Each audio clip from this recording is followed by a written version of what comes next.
The saga with the Jeffrey Epstein bombshell is continuing. All these high-profile people's names are being exposed. NBC is giving us a brief rundown and recapping what's going on currently. More Epstein files were released today. This morning, the court unsealed even more documents stemming from the civil case against Jeffrey Epstein's associate, Ghislaine Maxwell. Today's batch comprised of 17 items totaling 327 pages and includes a bombshell email from one of Epstein's alleged victims.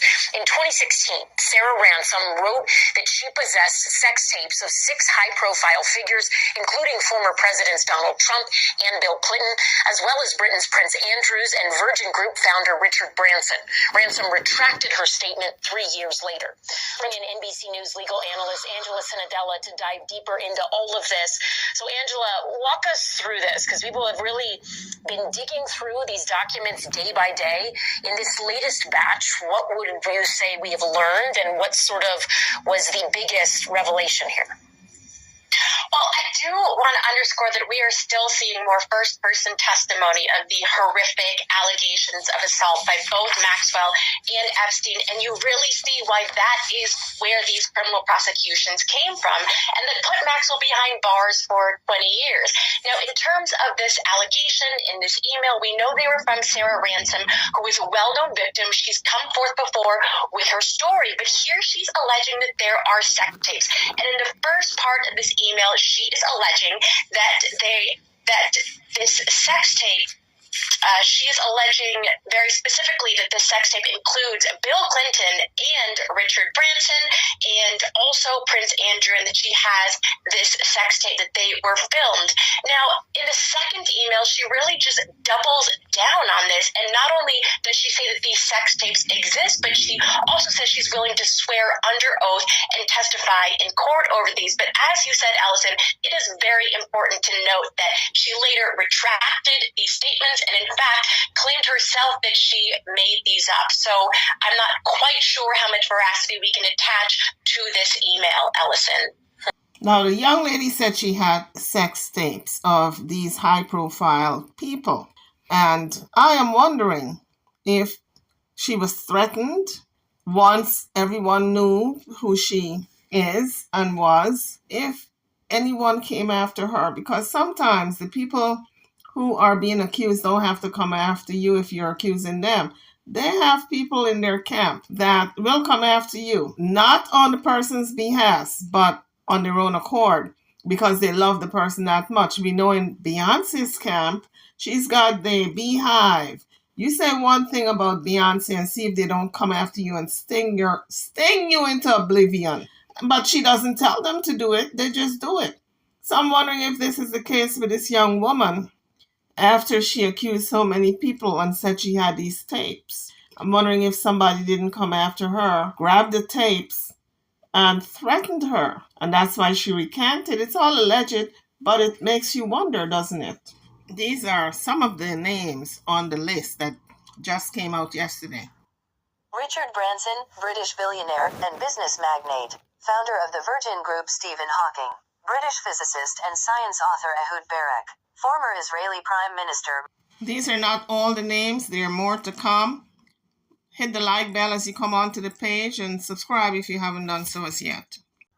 The Epstein list. Full list of names revealed in unsealed court records so far: Prince Andrew, David Copperfield, Michael Jackson, famed musician known as the King of Pop, Donald Trump, businessman, and former U.S. President Bill Clinton are among the names included in court documents published. Alan Dershowitz believes Prince Andrew may have been pressured by his mother, the late Queen Elizabeth II, to pay a $12 million settlement to his sex accuser, Virginia Roberts Giuffre. Prince Andrew would have won sexual abuse trial, made mistake settling. Andrew made a terrible mistake by reaching a multi-million-dollar settlement with his sex accuser in a case he could have easily won at trial, a former lawyer for late pedophile Jeffrey Epstein claimed Tuesday. Alan Dershowitz speculated that it was Andrew's late mother, Queen Elizabeth II, who had discouraged him from pursuing the case against his longtime accuser. Prince Andrew faces unprecedented pressure. There's not much King Charles can do after Epstein documents dump. Expert Prince Andrew vows he won't be forced out of cast iron lease at Royal Mansion after new Epstein claims thieves stole computers from offices of Epstein's ex-crisis PR guru the day before unsealed docs were released. I think Andrew made a terrible mistake. I suspect he was pressured by his mother to make that mistake, Dershowitz told Times Radio Tuesday. If he had fought that case, I believe he would have won, said the one-time Harvard law professor, whom Giuffre also previously accused of having sex with her before saying she may have made a mistake. I believe the case would have been dismissed on a variety of grounds, but he didn't want to sit through a deposition, or people around him didn't want him to sit through a deposition, and so he settled the case. Dershowitz, 85, pointed out that often you settle cases, no because you're guilty of what you're charged, but because you don't want to admit other things that you've done. The well-known attorney had represented Epstein since 2008 and was instrumental in brokering a non-prosecution agreement on underage sex charges that year. It led to a controversial sweetheart deal in which Epstein was allowed to plead guilty to state charges of soliciting a minor for prostitution. Prince Andrew could have won the civil case against his accuser at trial, Jeffrey Epstein's former lawyer claimed. He made a terrible mistake by paying Virginia Roberts Giuffre a $12 million settlement. Duke of York reportedly wanted to have his day in court, but ultimately he was pressured into paying Giuffre an estimated $12 million settlement in February 2022 to put the scandal to bed, with some of the cash purportedly coming from the Queen's own coffers. Dershowitz said in the interview that he feels sorry for the prince, saying that his accuser may have been over the age of consent and not a minor. She apparently bragged about it to her friends, and she collected millions and millions of dollars for that, Dershowitz said. Yeah, I feel sorry for him. Dershowitz's name appeared more than 130 times in the batch of court records that began to be released last week. Giuffre had once accused Dershowitz of having sex with her when she was still a minor, but in November she agreed to drop a defamation lawsuit against him, admitting that she may have made a mistake in naming him as one of the public figures with whom she was forced to have sex. The reason I was ready to fight was because Elle led a completely clean life, Dershowitz said in his Times Radio interview Tuesday. Ask me anything you want about my sex life and the answer will always be the same: my wife, my wife, my wife. Another Epstein accuser testified at Maxwell's trial that in 2001, Giuffre texted her from London, saying, "You'll never guess who I'm with," and later showed her a photo of Andrew with his arm wrapped around her waist. Epstein died by suicide in jail in 2019 while awaiting trial on federal sex trafficking charges. Maxwell is serving a 20-year sentence on sex trafficking and conspiracy convictions.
you.